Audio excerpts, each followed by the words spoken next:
Good morning. A 2023 study released by researchers at Temple University found that states legalizing recreational use of marijuana found an increase in use among young adults and minors. As policymakers, why would we want to promote a product that makes us less able to work, less able to learn, and more dependent on controlled substances? Perhaps the answer was revealed in a 2022 article appearing in Forbes magazine, where marijuana industry analysts estimated the sales of recreational pot would reach $57 billion by the end of this decade. But if only 18 states considered likely to legislate or legalize marijuana, of which Pennsylvania is the largest, the total projected market would top $72 billion. That's a very large financial benefit to help the marijuana industry. We believe that recreational use marijuana is bad policy. We'd like to present a few different options on this subject this morning. We begin with State Representative Kathy Rapp. State Representative Rapp is the Minority Chair of the House Health Committee. Thank you, Representative Schemmel, and my thanks to the Family Institute who organized this event this morning. Prior to our hearing on legalization of marijuana, scheduled by the House Health Committee Chairman, Representative Dan Frankel. I've been opposed to legalization, and I will remain opposed. Just very briefly, I don't want to take a lot of time, we have other speakers, but I wanted to just point out for anyone who's watching, listening, one of our testifiers' remarks that you will hear from today. This gentleman is Jeff Henley, who is the Executive Director of the Commonwealth Prevention Alliance. I'm not reading through all of his testimony, but I wanted to point out some of the bullet points that he will be testifying to today. And also to say that throughout his testimony, he questions, as legislators, can you ensure, when we do legislation, can we ensure the following safety measures? And he says, if not, let's hold off until we receive more data from legalized states. Can we ensure youth protection through law, through regulations? My answer will be no, that's nothing that lawmakers can guarantee in law or regulation. We don't control people's behavior. Through laws and regulations, we can deter their behavior, but we can't always prevent what's going to happen in society. Can we ensure safe communities through law and regulations? The answer would be no, we can't ensure. We can write bills and legislation to hopefully deter behavior, but we cannot ensure, we cannot guarantee. Can we ensure safe roads and highways? No, we cannot. Anybody that drives on the highway, we all know that all along the highway there are speed limit signs. When you're driving the speed limit, do you have people passing you? Do you pass other people going more than the speed limit? I'm sure we could all say yes to both of those questions. We cannot ensure that kind of safety on our roads and highways if people are driving under the influence of marijuana. Can we ensure that we have effective regulations? We certainly can have our regulators write regulations that we hope will ensure all the above points, but we cannot guarantee, we can ensure. Can we have prevention efforts? Can we fully fund prevention efforts to state and local entities for mass research interventions, substance use prevention, counter-marketing, media campaigns, and adult use to reduce youth risk factors? One thing I want to point out as a grandmother is there's a growing population of grandparents raising grandchildren in this state. That was pointed out by Representative Patty Kim, who represents this area in Harrisburg. We are seeing more and more grandparents raising their grandchildren. What is the biggest reason why? Because of drug use in those families, in their children, so that grandparents are having to raise their grandchildren. So at the end of the day, I am very thankful for Mr. Hanley's testimony, which you will hear in full content during the hearing. But just to say to you, the people of Pennsylvania, we cannot ensure those protections. We cannot guarantee those protections. And I will be opposed to any legislation that is for the legalization of marijuana. Thank you, and thank you, Family Institute, for doing this press conference. I really appreciate all of your efforts in this area. Representative Schemmel. Thank you, Chairwoman Rapp. Next, we will hear from Dan Barkowiak, Director of Communications with the Pennsylvania Family Institute. Thank you, Representative Schemmel. Good morning. Earlier this year, researchers with Temple University released a study which concluded that state legalization of marijuana for recreational use led to more children and young adults using marijuana. So let me make it abundantly clear. No amount of projected tax revenue is worth sacrificing the health and well-being of our citizens, particularly our young people. From the Temple study, it found how the legalization and commercialization of marijuana is associated with easier access to marijuana, stronger potency, greater variety of products, exposure to marijuana advertising and sales, all risk factors with developing marijuana use disorder, which is the medical term for addiction to marijuana. Now, addiction to marijuana. There are some state lawmakers who have, frankly, a flippant attitude towards the very real cost of using today's modern marijuana. They deny that marijuana can be addictive, going so far as to claim that the only thing at risk with legalizing marijuana for recreational use is potato chips and Fritos, alluding to getting the munchies, after use. I'll repeat that. Potato chips and Fritos.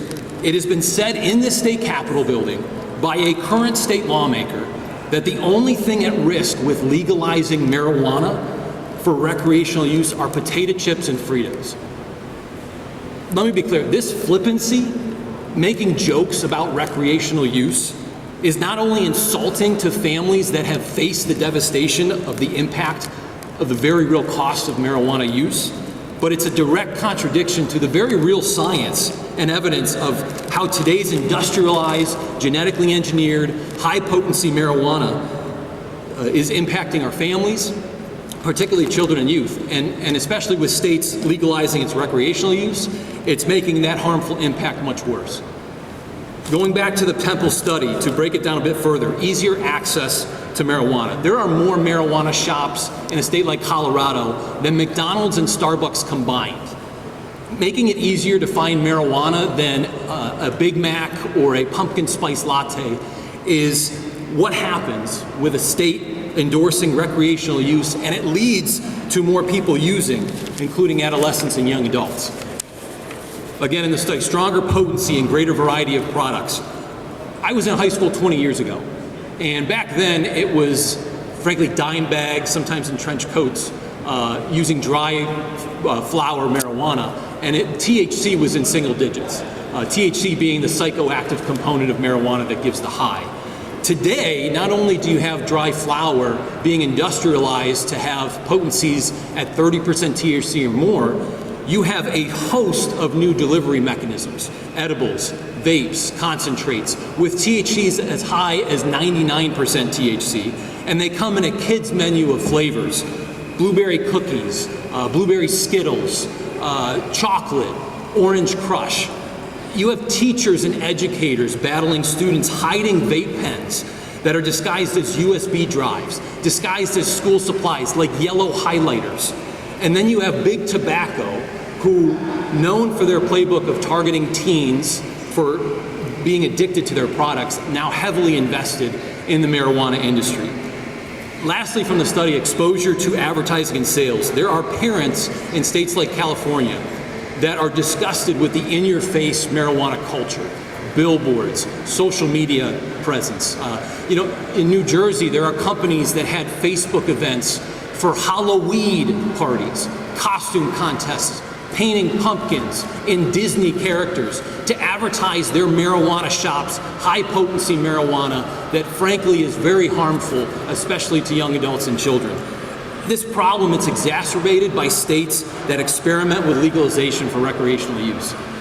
Bottom line, if you follow the science, if you listen to what major medical associations agree upon, if you value law enforcement, safety associations like AAA, business communities like Pennsylvania Manufacturers Association, if you listen to them, you must conclude that pushing to legalize an addictive and dangerous substance like marijuana for recreational use would be harmful to Pennsylvanians and should absolutely be avoided.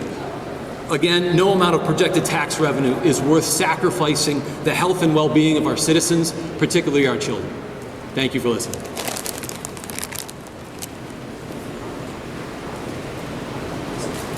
Thank you, Dan. Next, we will hear from Jordan Davidson, the Government Affairs Manager of Smart Approaches to Marijuana. Thank you, everyone, for being here today, and Dan, for your great comments. My name is Jordan Davidson. I'm the Government Affairs Manager for Smart Approaches to Marijuana, an organization that aims to prevent the mass commercialization and legalization of today's high-potency THC. Now, this is a personal issue for me. 5 years ago this December, I entered long-term addiction recovery. It was December 9th, 2018. It was 2 weeks before my 18th birthday. I was in the middle of my senior year of high school, the year when most kids are focused on getting into college and getting their grades up. But that winter, I spent in a rehab program. I did a 90 and 90 days at Narcotics Anonymous. I was home with my parents every single day, not going to school, focusing on getting into recovery because of what my marijuana addiction did to me.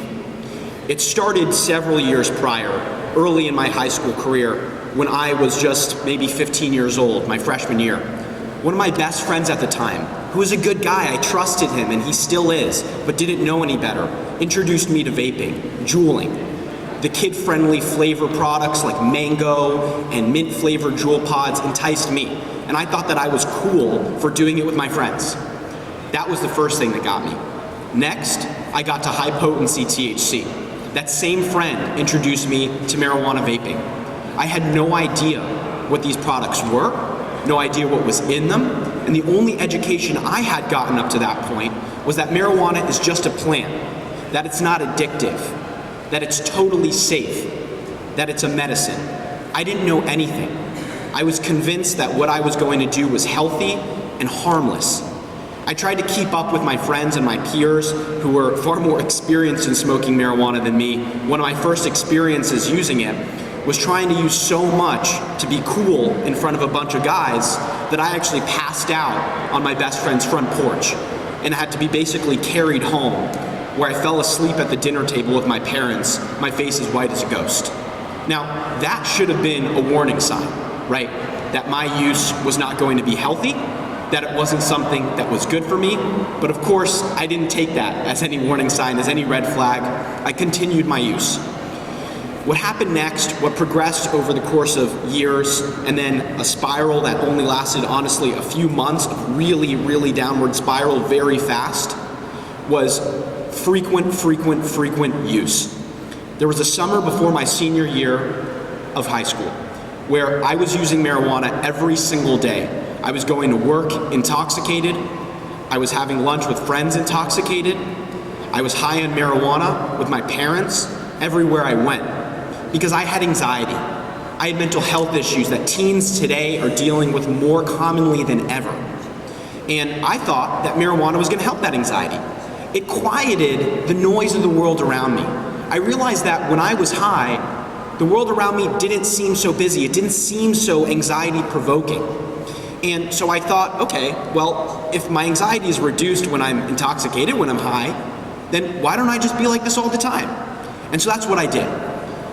My story developed to the fall of my senior year, so this was 2018. And when I got into that point, I realized this is the most important semester for me in terms of applying to college, for my grades. I want to do well. I'm going to cut back on my marijuana use. And by the way, I was using those high potency 99% THC vapes, almost only vapes, that are now being sold across legal marketplaces across the country. A far cry from the Woodstock weed of the 1970s, 2 to 5% potency. I told myself I would stop using these products. A week into that senior year, I said, well, on weekends, on Saturdays and Sundays, I don't have class. So I can probably use marijuana and get away with it then, and my life won't be affected. Then I realized that I had half-day Wednesday classes. I could probably smoke marijuana after my classes ended around noon on Wednesdays, right? That wouldn't affect my life. You can probably see where this is going. All of a sudden, I find myself in math class, stoned to the bone, intoxicated, high on marijuana, not knowing what was going on around me because who cared about math class anyway? The more important impact even for me was my social life with my family, my friends, my girlfriend at the time. I was withdrawing from the people who cared about me. I was becoming isolated. I was only hanging out with the people who dealt me marijuana. I had a great group of friends, people who didn't use any substances, people who were achieving great things academically, socially, on the football team, doing amazing things in high school. And when I started withdrawing, my friends actually held an intervention for me. They sat me down. They took my marijuana and my paraphernalia away from me, and they told me that I've got to stop because my use is impacting me. My use was impacting the people around me. I didn't listen. My girlfriend at the time gave me an ultimatum. It's either me or the marijuana, because I wasn't remembering anything she was telling me. My short-term memory was so shot that I basically didn't remember anything. I would ask her to tell me the same story over and over again because I couldn't remember anything. What's that going to do to a relationship, right? But I didn't listen. My best friend called me on the phone and she told me, Jordan, it's time to start talking about stopping and not just slowing down. I didn't listen either. But there was one night when I looked at myself in the mirror in my room and I didn't recognize the person looking back at me. I realized that I was a total shell of a human being. I had no light in my eyes. I felt like my soul had been ripped out of me. That was a feeling that I couldn't bear. And I was forced to confront that I had a problem. And I'm lucky that that was my low point, because for so many others, their points are even lower before they reach out for help. So on December 9th, 2018, I decided that I would stop. I would stop smoking marijuana. I would stop doing all substances. And I couldn't even take it for a day. My mom, who has almost 40 years of sobriety, she got sober in college when she was 18 from alcohol. Almost an 18-year-old boy, I laid down on my bed, curled up like a baby, screaming and crying to my mother, begging her for help. A position that I never thought I would find myself in.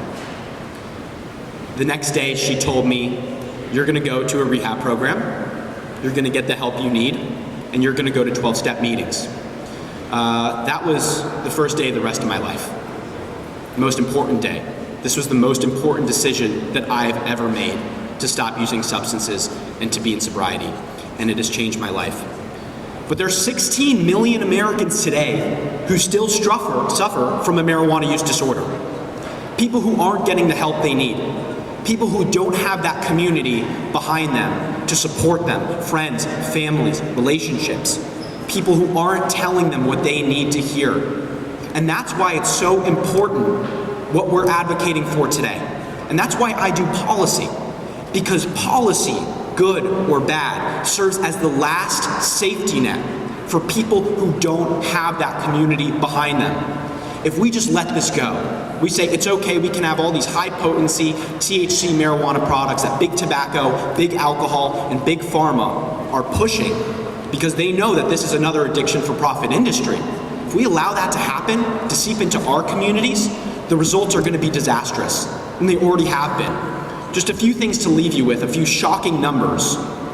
In states that legalize recreational marijuana, from ages 12 to 17, you see a 25% increase in kids who get addicted to it, kids with the marijuana use disorder. That's one thing. From 2000 to 2020, there's been a 245% increase in kids aged 6 to 18 who abuse marijuana, where rates for alcohol have remained relatively stagnant. What's the difference there? Probably policy. And finally, for kids 5 and under, from 2017 to 2021, there has been a 1,375% increase in those kids getting poisoned by marijuana edibles. Marijuana edibles that dispensaries are marketing as fun Halloween and brownies and cookies and gummies and even sodas and ice creams that they're clearly advertising to young people. This is a real problem. It's a real threat. It's a threat to public safety and public health. And even though the tax revenue is never what they claim it to be, even if the tax revenue was a boon to the state, I would never be okay with this. Our community should never be okay with this. We should never, there's no price on the health and safety of our kids, of the next generation. None at all. And we shouldn't take a buyout from an industry. Thank you so much. Thank you, Jordan. Next, we'll hear from Lauren Krebs. Lauren is the Prevention Program Supervisor of Dauphin County Department of Drug and Alcohol Services. Hi, good morning, everyone. As you said, my name is Lauren Krebs. I work for Dauphin County Department of Drug and Alcohol Services as their Prevention Program Supervisor. I work in prevention. My primary focus is dedicated to instilling wisdom and skills in our kids to help them make positive choices for themselves. Prevention researchers have spent decades perfecting the most effective ways to help the next generation pursue lives free of drugs and alcohol. These efforts have been immensely thwarted over the past decade with the acceptance and normalization of marijuana. My staff and I work in the schools in Dauphin County to identify students who may have an issue with substance use or other dangerous behaviors. Once a student is identified and consents, we produce a drug and alcohol evaluation to help determine whether or not they qualify for treatment. Over the past few years, I can say with absolute certainty that the landscape of adolescent substance use has changed, and not for the better. The trends we're seeing in our schools include use among younger and younger generations and heavier use among our high school generations. And in almost every case, marijuana use. This past school year, our department alone assessed approximately 130 students. Of those 130 students, 86 of them reported marijuana as their primary drug of choice. Others who reported different substances almost always reported some level of marijuana use as well. In addition, most of the students we see report having tried marijuana for the first time at younger and younger ages. According to the Pennsylvania Youth Survey data of 2021, 13% of teens in PA reported having at least tried marijuana. Of the nearly 250,000 students surveyed, that equates to roughly 32,000 students reporting having tried marijuana, and nearly 18,000 students in Pennsylvania reporting using it regularly. The majority of students we see with marijuana use also report a variety of mental health concerns, including depression, anxiety, suicide ideation, psychosis, and bipolar disorder. We know that marijuana use has been linked to not just worsening, but in fact causing these mental health disorders. However, the perception among our adolescents is that marijuana use is helping their mental health, so they continue to use it. This also brings about a significant lack of coping skills. When asked these students what they do for stress relief or how they cope with uncomfortable emotions, the most common answer we see repeated over and over again is "I smoke" or "I vape THC." If our youth are being conditioned to turn to dangerous substances when faced with adverse situations or uncomfortable emotions, they are not learning how to function properly as responsible human beings. Especially when we know adolescents' brains are experiencing critical development during these years, it is imperative that we help them create the right connections and learn the proper skills to lead happy, healthy lives, or else we're just setting them up for a lifetime of difficulty. The truth is, these patterns are not uncommon throughout the entire state and the nation for that matter. Our youth are being inundated with false claims by the marijuana industry, immersed in communities that fail to understand the truth about today's marijuana, and infected with the overwhelming low perception of harm related to the substance. After marijuana was legalized medically in Pennsylvania, we saw a 111% increase in youth THC vaping use between 2017 and 2019, paired with a decrease of adolescent perception of harm. If marijuana were to be recreationally legalized in Pennsylvania, youth use will undoubtedly climb. We have seen this before, and the science does not lie. When you increase access to something, you increase use of it. Marijuana is a drug that comes with a slew of negative physical and mental health consequences, and our youth do not see it this way. As the responsible professionals charged with the safety of our communities, our families, and our future generations, it is our duty to protect their health by standing up against the normalization and commercialization of such a harmful product. We've seen this play out with alcohol, we have seen it play out with nicotine, and we've seen it play out with vapes. Do we want to be sitting here 5, 10, 20 years from now wishing we could take it all back and make the choice today to protect our children, our communities, and the safety of our Commonwealth? Thank you for your time. Thank you, Lauren. Our final speaker today is Matt Weaver. Matt is the Program Director of Compass Mark, which is a science-based addiction prevention program.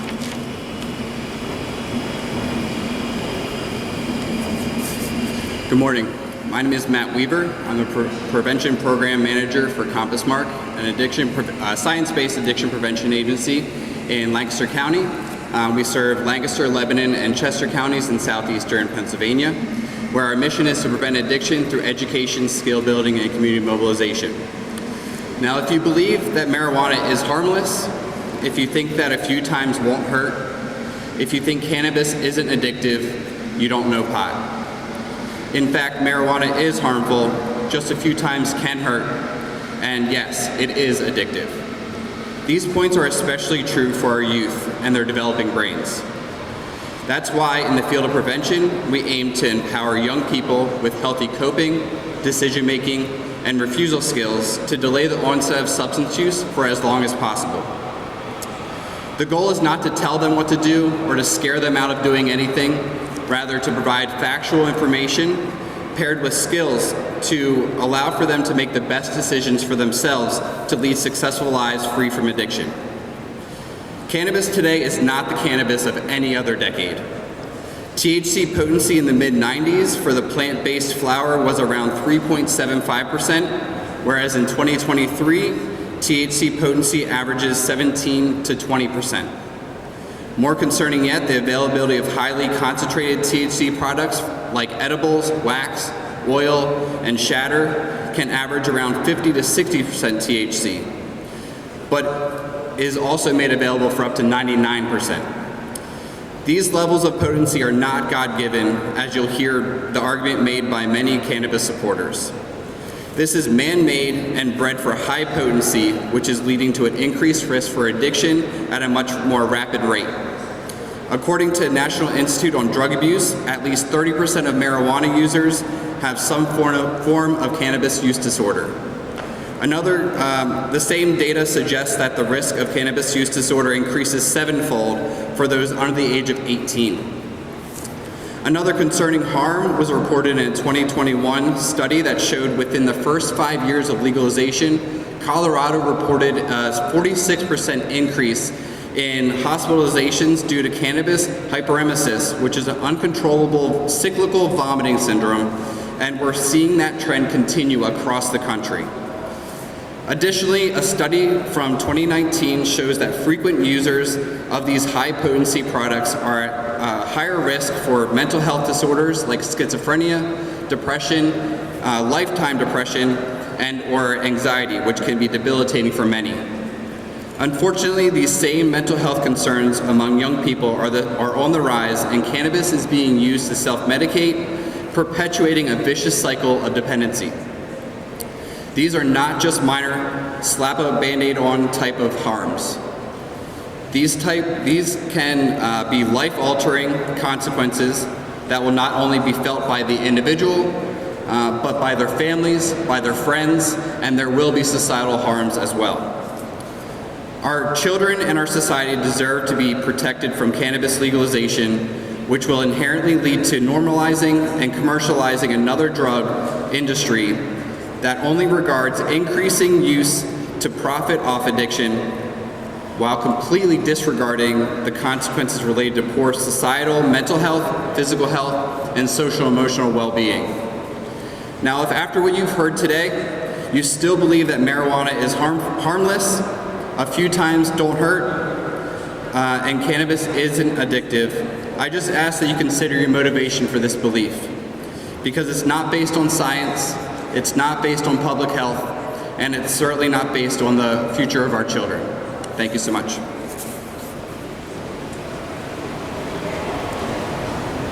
Thank you to all of our speakers today and all of the rest of you who have come to hear this important topic.